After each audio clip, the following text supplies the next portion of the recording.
What's going on, everybody? Welcome back to another episode of What's Now with your boy, John Marshall. I have an amazing guest, an entertaining person, an inspirational person in the building with me. And that's what we do here on this show. We like to give you all the most entertaining and influential people, places, and things in our world today. And this man is nothing short of any of those. He goes by the name of Scotty ATL. He is an artist, an entrepreneur. He is the next, if not the biggest grill maker in the industry to this date right now.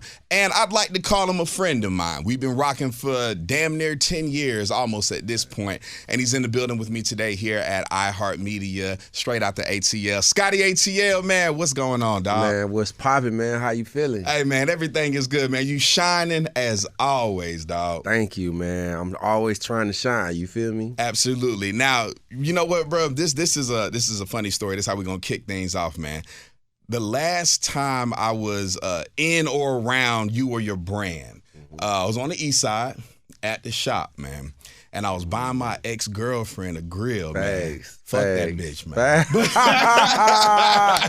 Damn. Bro, nigga, it's like, dog, man, bro. You know how many times I done heard that, bro? Nigga, I got her the, she had a top 8. Thanks. Rose gold, open face, with the opal fangs, nigga. It hit me for like 15, bro. Damn. Can y'all repossess grills, man? Man, we can I need melt to go it down. get it back, dog. Hey, look, we can melt it down for you, though, and do something new with it. You know what? Say no more. I'm about to hit up, bro. I need to get that back, man. Yeah. I need to get that back. Damn, man.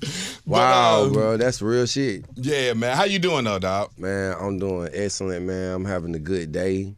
I feel good, you know. I'm glad to be here. It's good to see you doing your thing. Truly. You know. We've been doing this for a minute, man. Since way back, I think 2015, man, when I first got with my very first station. Yeah, man. Yeah, bro, you had the I go up, bro. Right. Cloud 9. Yes, sir. Yep. Yes, sir. Performing, was it at Stank on ya? Somewhere like that, man. Yeah, everywhere. Yeah. Cloud 9 going crazy. Yeah, man. Yeah. So did that? How long ago was that? What's 2015 minus 2023? 8 years? 8 years, yeah. 8 years coming up on 9, man. Coming up on 9. That's how long we've been rocking, man. And just to see the growth and the progression, you know what I'm saying? And just the evolution and the pivoting at times, you know what I'm saying? Of the evolution of your career, man, is really cool, man. How the kids doing? How the twins doing? How's everybody doing, man? Man, they doing good. They just celebrated a birthday yesterday. Okay. Oh, okay. Actually, you know, so happy birthday to them. What y'all do for the birthday? I just really popped up at the school, you know, with some cakes for each of them in their class. And, you know, I went to recess with my son. I had lunch with them, bought my daughter some flowers, you know what I'm saying? That's what's up, man. Yo, man, you know. I'm trying to do real life shit too now. Absolutely. Yeah. Straight up. So let's do this, Scotty, man. For the people, I know you, man, and I know your story. I know where you've been, where you came from, what you did, what you're doing, and we're gonna talk about, you know, what Scotty ATL is moving forward. But for the people that do not know, for the millions of listeners and viewers that are gonna see this, that are gonna be watching this and tuned in and engaging with it, let's take it a step back, and let's start from the very beginning, and then let's just work our way through your timeline of how we got to Scotty ATL today. Let's go back. Let's go Cool Club. Let's go J. Rain. Let's go all the way back there and come all the way up to now, man. So take me back to the very beginning. I always like to ask my guests, whether it's music, movies, athletics, politics, whatever it is, I always like to ask them, when did the bug bite you? Like, when did you first be like, you know what, rap, that culture, you know, our people, that hip hop, that's what I'm gonna do for the rest of my life? When did that first, you know, really grab a hold of you? And when did you realize that, oh, you know what, this is something that I can actually do and make money off of and feed my family with too? Yeah, well, there were 2 instances that I can remember specifically. One time, when I was like in the 7th grade or 6th grade, me and my homeboy King J, we used to play basketball together. And so I would go. Now, what school is this, man? Because I know you ATL, baby. This was like, I was at North Drury Hills at the time. Okay, bet. And me and King J, real name Kareem. We played basketball together. He was older than me, but we would go to his crib after school because my mama worked a little later. You know what I'm saying? So I would go to his spot after practice because the bus was gone, and my mama would come school me up. His mama would cook shrimp, you know, every night, whatever. This shit was good as fuck, too. Shout out to Kareem Mama and the shrimp, man. King J, yeah. and so he had this boom box, man. He had at the time, and he had the For the Love of Money CD, and he had some other shit he used to always be playing for Lil Wayne. He was a big Lil Wayne fan, and so he was trying to get me to rap. You know, I thought it was cool, but I really wasn't into it at the time, and so we made like a couple of little things on his shit just to listen to. I was like, man, this shit sound kind of cool. And we booked the studio session in off South Lake. I'll never forget this shit. Mount Now, you Zion. talking about in middle school, bro? Yeah, we booked the studio session at this dude's spot. His name was 8 Ball. Not the 8 Ball we know. Right. You know, but another dude named 8 Ball. He had a studio on Mount Zion. I never been to Mount Zion at this point in my life. I was young. And we went and we recorded at this dude's house. We made a song called Death Faces. At the time, I was Psycho Scotty. We took it to school, let people listen to it, man, and people really liked it. It went crazy, bro. Middle school went crazy. I ain't gonna say it went crazy, but it was enough for me to be like, right. Okay. Damn, like, people really like this. Like, maybe I should keep doing it. And so we started a group. We bought some studio equipment. We started recording ourselves, you know, making CDs and shit like that. Man, and we started getting off on them. People got into it. King J ended up going to the Navy. And he left all his studio equipment with me. And so at the time, I was like, when he left everything with me, I was producing, engineering, and rapping, and teaching my homeboys how to rap too. Doing it all. I was doing the whole thing. Okay. But when King J was around, he was producing, and he was engineering, and I was just rapping at that time, you know what I mean? But when he left, I was like, shit, I'm gonna keep it going. So I just did everything I could, so, you know, just so I can keep it rolling. And so, man, it ended up just becoming bigger and bigger. I had the whole neighborhood rapping, you know what I mean? I was making CDs, taking them to school, selling them for $1 at that time, because I knew, you know, kids ain't had no money, but if I made enough money to re-up and make a little bit. Make some more CDs and make a little change on the side. Man, that shit was buzzing. You doing something right. This was before the internet for real. Like, I was winning the talent show and shit then. You know what I'm saying? Damn, Scotty, I didn't know that, man. So you really been on this rapping tip, man, since a jit. Damn near, man. Yeah, real talk. So it you know what? It makes so much more sense now. Your trajectory and who you work with and why you work with them and the respect that you have in the game, man. Because this wasn't an overnight type thing. You know what I mean? This was something that was really there. A lot of people I talk to, man, have roots that are just. I'm talking about middle school, elementary level. You know what I'm saying? I know we were talking over in the green room, man, about you and Drummer Boy and a possible Falcons theme. Man, I had Drummer Boy up here. What was that? Last week or last Wednesday or Thursday or something like that. He was like, man, my mama used to put her belly up to the speaker when I was in the womb, man. Damn. I came out, Drummer Boy, the producer, man. I was like, oh, wow, okay. So I fought with Drummer Boy. I ain't gonna lie, like, Drummer Boy, one of the few people in the game that, like, I really consider him somebody, like, I can call, he gonna keep it real. He gonna pull up, he gonna partner up. Man, like, he is, absolutely. Drummer Boy been solid since I knew him. He gonna pick up the phone, he gonna return that text, that email, whatever like that. You need him to, hey man, pull up on me, bro. We'll do it. He's coming, man. And he's coming damn near solo. You know what I'm saying? Drummer Boy be rolling, like straight up, man. Yeah. I got nothing but love for him. All right, so we have the origins of Scotty ATL. And it started in middle school, man, which I think is real dope. And for the people that don't know, I think they will like to know that, you know what I'm saying, about you. And because I really believe that your history is a part of your future and your present. You know what I'm saying? All the grills, all the chains, everything like that, man. Your history is into that, which makes it more authentic in just my personal opinion. You know what I'm saying? So let's fast forward a little bit. Before we get to the new song, before we get to all that stuff like that, let's fast forward just a little bit, man, and let's get to Cloud 9. And let's get to Stank On You. Let's get to Smoking at the Outkast concert. Let's get to that right there, and then we're gonna transition into the grillz. Okay. So Cloud 9, I was just telling my this guy I worked with earlier today about how I came up with the beginning thought process of Cloud 9. I was in the shower one day and I was like, man, I like to study shit, like I'm not just moving off the whim. I'm really thinking deep into everything I'm doing. And so I started looking at it and I'm like, man, I make good music. People knew me at that time from just being a solid dude in the streets, but I started looking at my friends that was buzzing, what they have that I don't have, and all of them had a song, something that they could be remembered by.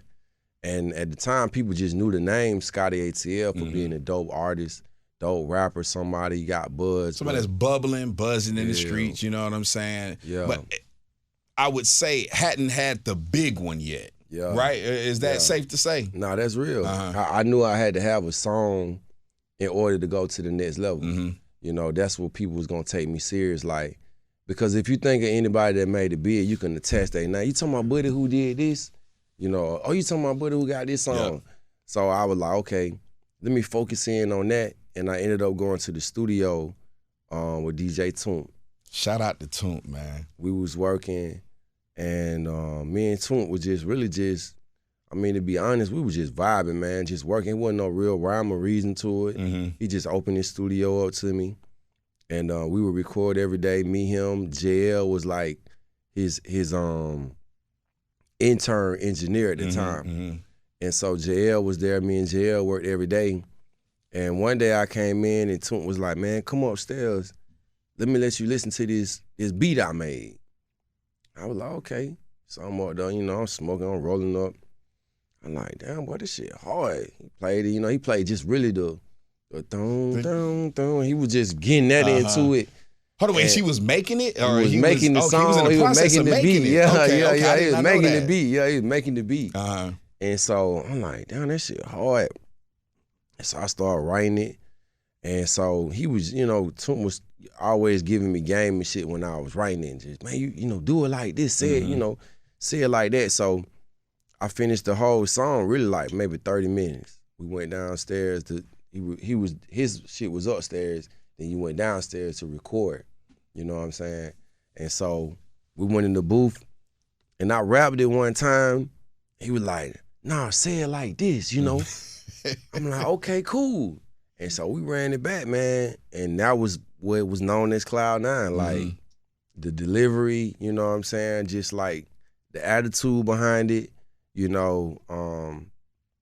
was what I needed at the time. And I appreciate Toomp for being in the studio and really being like a producer on it. Because, nowadays you get the track, somebody email it to you, but having the producer in the studio, they can kind of hear the vision. The product, which is, and give you more confidence in what you creating too. It's like both of y'all collaborating on something versus you just did some shit and you just sent it to them. You know what I mean? Like, it's different. Man, it's interesting that you say that, man. I had OG Parker up here, Bezo Beats, and then like I said, I had Drummer Boy up here too, and they all said the same thing. They were like, man, we would much rather like sit and create with our artists or with people, you know what I'm saying? Like, yeah, we can just, shoot the beats off and everything like that, which they do, you know what I'm saying? Because they just at a level now to where, the quality's coming with it. But when they really want to, dive into a project like that, they always say, man, we love to just sit and actually create and work with the artists and go through everything, man. And they said that it's somewhat of a lost art, a little bit, this day, to find producers that are willing to do that aren't the, the OGs and the young OGs and the young living legends. So to hear it from an artist perspective, saying that, hey, Toomp, man, I appreciate the sitting down and, nah, man, say it like this. Don't say it like that, man. Hey, man, take it up right here and then down right there. Right. I believe that makes the best songs, bro. Nah, for sure. It definitely do, man, because, you know, as an artist, man, a lot of artists, you know, we could think that we know everything. Mm-hmm. You know, and just because you know how to make a dope rap or a dope song, you know, having more heads on something than one is just better with anything you do. Especially with people that are proven. You know Right. what I'm saying? That really do it. Yeah, for sure. Like Zaytoven, another one. I've been in the studio with Zay. Mm-hmm. Zay got input. Like Zay gonna tell you, Zay go damn near give you a whole goddamn way to do the rap. I'm keeping it real. He will. He'll put you in there. You know what I'm saying? Mm-hmm. And Drummer Boy, another one. Drummer Boy, more of an energy guy. Mm-hmm. You know what I mean? He gon', you know, he make sure you feel hype about it. Like this shit sound good. You know, like.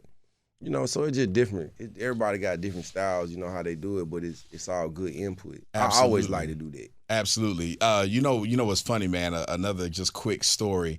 When I first got over to Hot, Mm-hmm. and this is 2015, and we had met for the first time, and I had heard Cloud9 first, and I just come off my internship. So I had interned, and then they was like, you know what, you did your thing, we're going to go ahead and bring you on into the fold, and I was doing the overnights, 2 a.m. to 6 a.m. over there. That.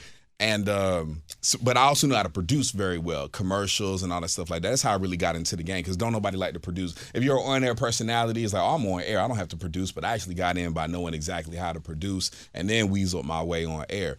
But I was producing a commercial for, I think it was, One Music Fest or something like that. Right. And I had a relationship with you at the time. I was Right. like, that's my dude right there. Right. So we had like Tip and all these other big names on there, man. Yeah. Salute to Tip, man, and everybody else. And at that time, I didn't know the protocol for radio. So I had Scotty ATL, and I had his song going first before everybody else's song, bro. And J1 pulled me into his office. He was the APD over at Hot at the time. He was like, look, man, I know Scotty your boy, man, but you got to put the T.I. songs and everything first, bro. You can't put Scotty first. I was like, oh, okay, my bad, my bad, because I was just rocking with the song I appreciate so that. hard, That's man. crazy. So just another funny story, man. Good story, bro. But all right, cool. So let's keep fast forwarding through. And let's get to now the grillz, man, because so you got the music going, and the music is going up. You're all over the radio. I know, because I was playing it on the radio. You know what I'm saying? The ETs, the J Nixes, the Greg Streets, it was all over, everywhere in Atlanta.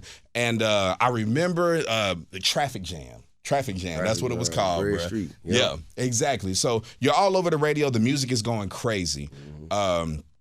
Take me through the transition between that and how you got into what you are known for, I mean, at this point, man, worldwide, which is the grillz. Right. So I ended up having a song called Ratchet that did very well. We got several million streams on the record. It was on the radio everywhere as well. Now we branched out of Atlanta. I pushed that song for like 9 months. And I went on tour with Big Boy and Sleepy Brown, and I went on tour with Ace Hood. I ended up getting like a deal, from that song, Ratchet. And so, what are you talking about? Pub deal? More like investing. Okay, gotcha. You know what I'm saying? I ended up getting a deal, just people believing in what I'm doing. Right. And so it went good. After this, you got to think though, after like 9 months of pushing this shit on my own. That's a lot of money invested into that too, bro. On my own. Exactly. You feel me? And this started out going to the club every night, 2-3 clubs a night, then 2-3 cities a day. We talking Macon, Columbus, some real work in, Augusta, man. Going to Mobile, going to Birmingham, Savannah. Like, we was really working, you know what I'm saying? And then doing 2 promo tours. So, this took me 9 months. Got a deal. And so the deal really didn't go like I wanted it to. And so I was like, damn, I never put myself in this situation again where I felt like my dreams or my life or my destiny was gonna be in somebody else's hand in terms of how they felt like it needed to be pushed, how long, how hard, et cetera, et cetera. So I started working and pushing my grillz more. I started changing my focus. That's interesting, bro. I knew there was a switch in there somewhere, but I didn't know why, and I didn't know how. Yeah. Okay. Yeah, so I started changing my focus. So I was like, man, you know, I'm making all these songs, but then again, like studying the game, and now just not studying rappers, but studying people that's actually making money. Mm-hmm. You know, I'm like, damn, what these folks doing that I'm not doing? And I'm like, man, these folks focus on making money every day. Mm-hmm. You know, they ain't focused on just being creative, going to the studio, trying to make the best song. And there ain't nothing wrong with that, but, you know, if you know anything else, man, whatever you put your attention to, that's what grows. That's what get bigger. That's what expands. So I'm like, damn, if I'm being more creative every day, then that area in my life just grows. That don't mean that I'm becoming more rich. You know what I'm saying? Or I'm making more money. And so I wanted, at that time, I'm like, shit, I got kids on the way. Right, we got to get that I money just had this, coming in. I just had this record. I pushed 9 months. Mm-hmm. You know, okay, we got to figure out how this don't never happen again. How can I position myself so that I gotta be the big dog. Mm-hmm. I can't be just trying to knock on doors. I gotta make these people come to me. So I started focusing my attention on how can I make money every day. You know, and at first, to be honest, shit, it was like $25, $50. Mm-hmm. You know? How did it the grillz thing come about? I mean, we from the South, you know what I'm saying? We wear grills all the time. But what was it that was like, you know what I'm saying? Shit, let me do the grills, man. What was it? Well, I grew up around grills my whole life. You know my dad got two. My dad always had permanent teeth. My aunt got permanent teeth. Okay. You know, so just subconsciously I was around it anyway. Mm-hmm. But growing up in high school, man, I used to go get grills all the time. In high school, bro, I had grills with rubies, diamonds, real shit. I used to rap about it in my songs, and then I made sure I had this shit. You know what I mean? So I was wearing grills like that then. Man, me too, bro. I had a top 6 diamond cut with fangs, bro. Yeah. White gold, bro. Yeah. Hooping and everything, bro. Going crazy at Camper, man. Yeah. So I was doing that then, but then my homie asked me to go and do it for another guy and kind of be like the face of it and help push what he was doing. I went by, I checked it out. I thought it was cool. And I ran into my homeboy at the strip club after I left. He had just lost his job. He was a dental assistant. So I was like, man, what you about to do? There we go. Okay. And so he was like, man, I want to do grills. Mm-hmm. So I said, shit, bro, we can do it right now. I took him up there. And that's how we really, you know what I mean, got started.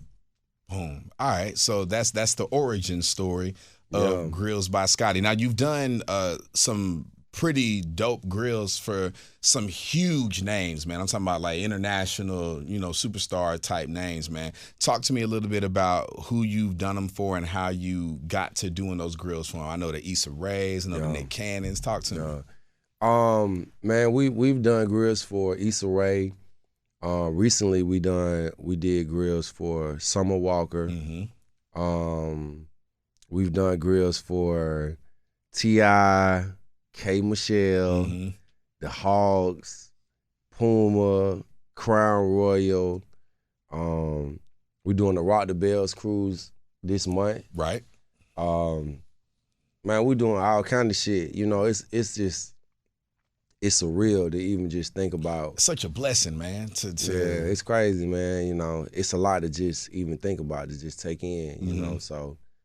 I don't know. It's what's let me go off script a little bit, man. What's the favorite grill you've ever made? And on part B to that, do you ever actually get back there and get your hands dirty, man, and actually make? I know a lot of people probably want to know that. You know what I'm saying? Right. Does Scotty make grills? You know what I'm saying? At either one point in time or now, like, what it gonna cost for Scotty to put his hands on this mold and this gold? You know what I mean?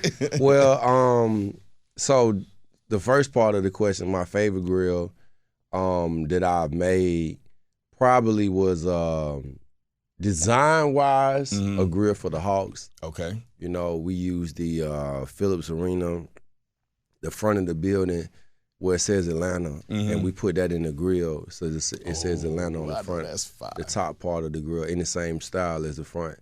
So I felt like that was it's creative and it's just dope to just, you know, see, and that it's for the Hawks. So I feel like that's one of my favorite design grills. the grill for Crown Royal was dope. Mm-hmm. And how we just put all that together. They did a collaboration for 18 years. They had a Crown, like a whiskey that was aged 18 years, and so we made 18 karat gold grills that had rare diamonds. It was a rare, beverage, and so we made rare diamonds in it. It was crazy. David Banner is one of my inspirations. I always think about David Banner Grill because if it weren't for David Banner, he's another one I probably wouldn't be sitting here today. Okay. David Banner was talking me through a lot of tough times, you know what I'm saying, when I was going through it. So definitely shout out to David Banner. And then just in general, in terms of making the grills, yeah, that's how I got started. Mm-hmm. From the beginning, I really just wanted to do the business. But like you said, like coming in here and you want to do one thing, but you had to learn how to do multiple things. Right. So I ended up just wanting to come in and do the business, but we went to go buy gold every day. Mm-hmm. We would go buy scrap gold at that time. We would melt the gold down, making it there, trial and error, fucking shit up, making it, me and my homie. That's how I started. Now, when it comes to fucking this shit up, man, so that means you losing money, messing up. We did things incorrectly. We made grills. Trinidad James was one of our first people that we made a shout out to Dad, man. Yeah, and I mean, the first grill that I did for him originally, we messed it up. Okay, you know what I'm saying? But we were learning. We were being taught by a guy that's in the city, and he was just giving us a lot of game. Mm-hmm. I enjoyed that process, but as we got bigger, I would run into people that had experience in the game, and one of the things they would tell me was like, "You do good at selling the grill, right? Doing your part." Yeah, they was like, "You do better at that." Mm-hmm. You know what I'm saying? And if I got caught behind just making them all the time, that I wouldn't be as successful. I wouldn't be successful as I could be. Absolutely. Nah, I completely agree, man. Yeah. And just looking at the game again and seeing where it was and where it has gone to now, I developed teams, I developed strategies. I had to duplicate myself in a way so that people understand, the quality, the standard. That's how we've been able to get some of the things that we do. I'm on the phone with the Hawks. Right. I'm on the phone with Revolt and Puma and all these. You got more than one location too. We got two locations. Yeah. So it's a lot going on. Making the grills is a lot more serene and peaceful. Mm-hmm. But with people calling your phone all the time, you can't make nothing. Mm-hmm. You know what I'm saying? Because it's real tedious and it takes a lot of time and attention. So every now and then, I go to the warehouse often to check up on things, make sure things is going well, and I jump in there every now and then. But for the most part, I'm more on the business end now, making sure I'm duplicating myself and making sure everything the way it's supposed to be. Which you should be, man. You know what I'm saying? And designing too. A lot of people don't know is that I don't only make grills, I design a lot of grills. So if you go, in the industry in general, a lot of companies now use grills that we've designed at Grillz by Scotty. Really? Yeah. Okay. When I first started doing it, man, and I salute all the OGs, certain styles were known for sure. People knew about solids and people knew about open face.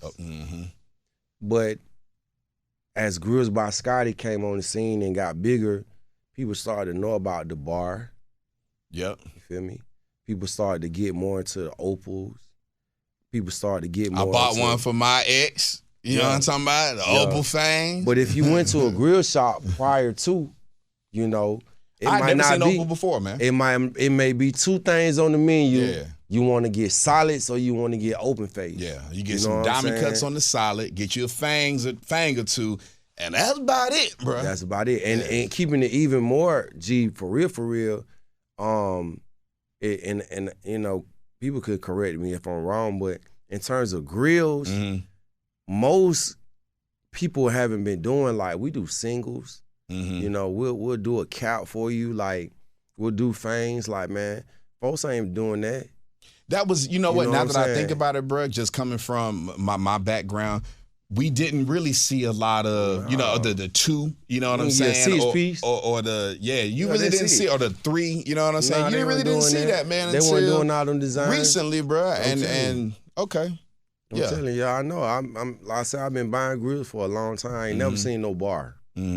I ain't never seen people do some of the designs, and we done a lot of different designs, the zigzag shit. Or with the name cut in them and all that. Reverse open fade, reverse cutout.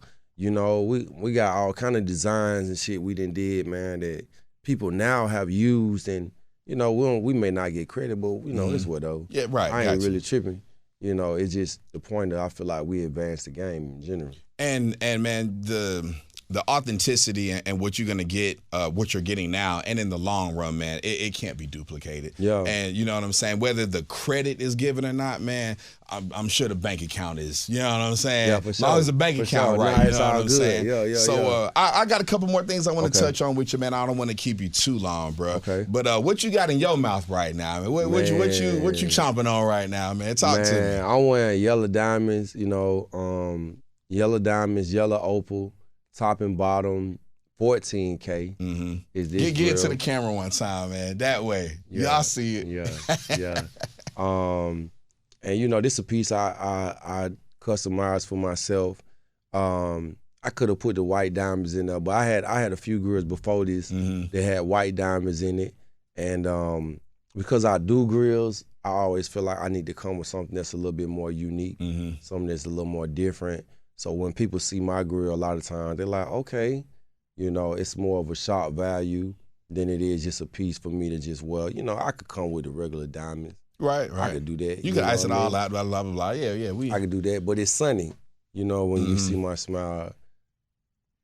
Gotcha. All right, so I remember when I got hers, I got me one too. So I'm gonna have to come back and I'm gonna have to get me another one, man. Matter of fact, I've gotten 2 grills from you myself. I've gotten 2 grills from you, so I'm gonna have to come back and get number 3. Speaking of the grills and the business sense, right, of the culture and the business sense of, you know, you got the artist side, you got hip hop, you got the culture, you got fashion, you got the grills and everything like that. The business and hip hop panel that you are going to be a part of, correct? Yeah. Talk to me about that. Well, we're doing a panel coming up soon at Clark Atlanta. Shout out to the AUC. Yeah, shout out to the AUC. Killer Mike, Dame Dash is going to be a part of that. Greg Street, if I'm not mistaken. Talking about entrepreneurship and what it means to be in the culture of today's climate and be a business owner or entrepreneur. I think it's a real good topic because more people in hip hop are you know, diving into having their own business. If you look at, you know, we talk about 2 Chainz and you look at Candy Birds and you know, you got Chameleon there, you got so many different people. Bun B, you know, that's doing well in entrepreneurship that was once in the lane of just hip hop. And so more conversations about that are starting to happen. And more game is being shared. So I'm happy to be a part of it, man. Like, I grew up on these guys. You know I was about to say, man, yeah. You know, so it's a super blessing, man, you know. Yeah.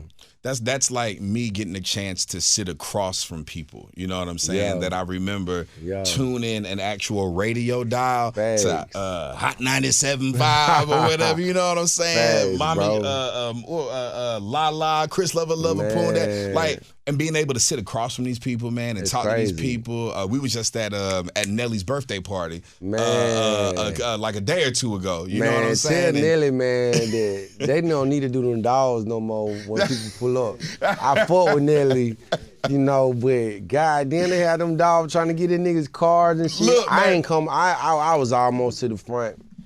And I turned they around. said, Eric, y'all got to hop out. You know what I'm saying? Nah, we was like, hey, Will was with me. Hey, Joe was there too. Shit. And I fought with Nelly. We came up. We drove an hour.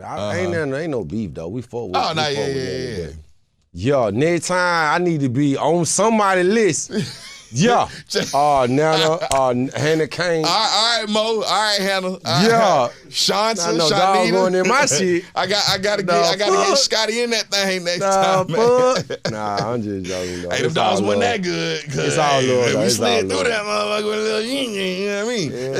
Yeah. Nah, they, we gonna. They were tripping about a whole lot of shit though. Nah, yeah, man. You know that's South Fulton, man. You know, it's all good. But hey, happy birthday, man. By the way, happy birthday Mo, man. to Nelly. Happy birthday to all the Scorpios.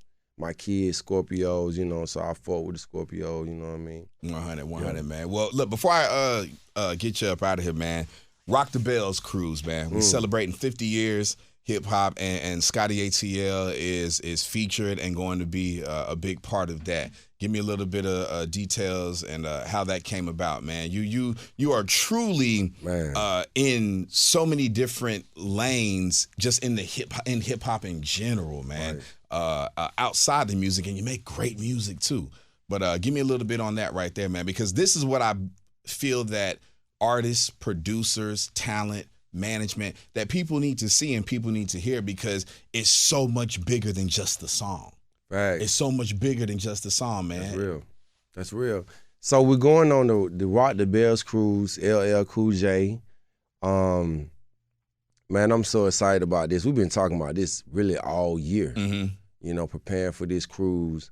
I know for sure Big Daddy Kane, DJ Quick, Bun B, Big Boy, Rick Ross, MC Light, Trick Daddy, Trina, Nick Cannon. Man, it's so many people. I can't name everybody. Y'all don't hold me up. I can't name so many people on that motherfucker. But man, I feel like I'm probably one of the youngest guys on this motherfucker. We doing grillz, and it's an exciting experience.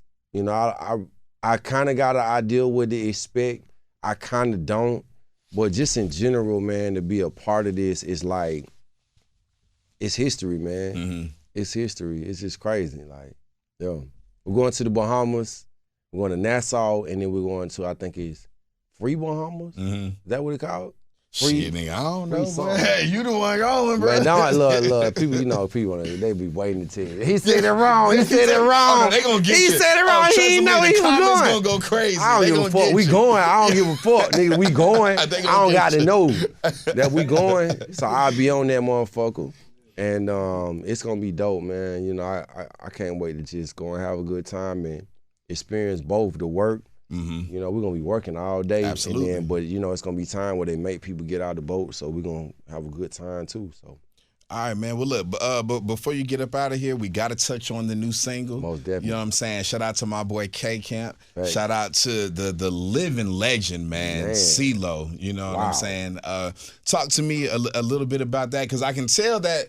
You a hustler, bro, and you always gonna be that. And I can tell that you get into that money, man, because I think the last time I saw you, the Cool Club was about like that. You know what I'm saying? With a couple diamonds in that thing. Now the Cool Club like in here, bro, with a whole bunch of diamonds in that thing, bro. So obviously, man, things are doing well. Talk to me about the new single, because at the end of the day, man, I gravitated towards you because of the music, bro. Yeah.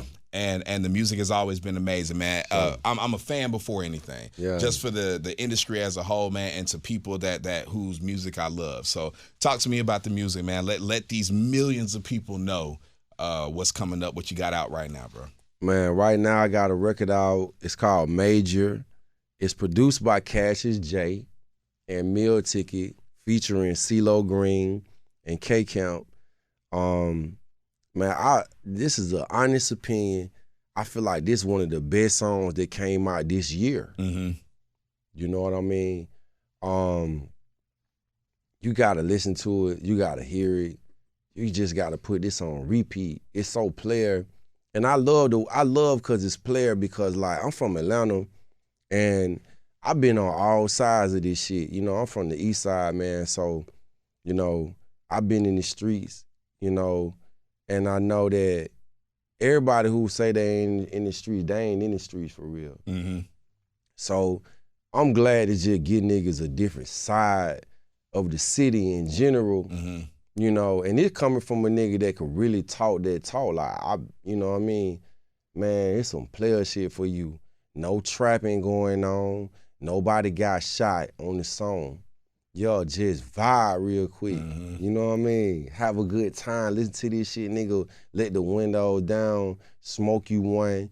Drink you one. You know what I'm saying? Just feel good about like yourself. That's the kind of music you create. Stop I feel like playing. that's what you bring, man. Yeah, you know what I'm saying? yeah. That's always been when I think about Scotty ATL, man. I always think about it some player shit, some cool shit. You know what I'm saying? We kicking it. But it's the next level though. It's 2.0. Hey, say no. Yeah, hey, it's 2.0. This the next level. It ain't just cool. It's CeeLo Green, K-Count. Like, you know what I'm saying? Yeah. Like, man, what the fuck? I don't know. Maybe I'm tripping. I don't think I am.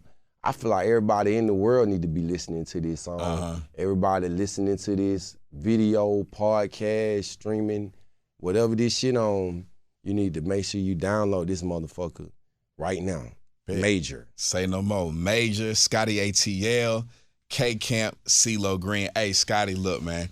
It's always a pleasure, bro. For sure. It really is, man. It's always a pleasure. We've been doing this for damn near a decade now, man. So it's just really dope to see the progression in your career and mine as well, man. And I'm looking forward to doing this again in a couple months, in a year, in 5 years, in 10 years, when we on the moon, on Mars. Come on, man. Something like that. You feel me? You know what I'm saying? Shining. You know what I'm saying? Pockets right.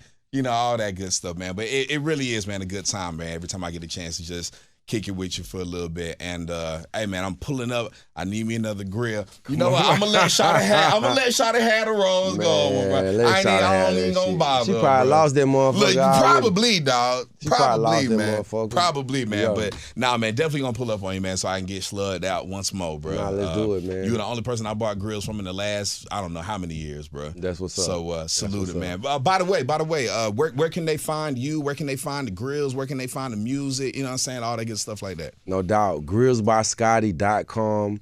That's grillz with a Z, Scotty with the S, Scotty. You can find me on Instagram at ScottyATL as well, ScottyATL, and Grillz by Scotty. Again, that's Grillz with a Z, Scotty with an S. I'm out here though. Find me, Google me, website me, whatever. You know what I'm saying? Like, and the phone number 561-379-1961. Text me right now. You want to get a grill, or if you need that major link, text me right now. I'm gonna send it to you. Let's go. Boom, that way, man. Hey, it's What's Now with John Marshall. That was my boy Scotty ATL, artist, entrepreneur, grill king, and my partner right here on iHeartRadio.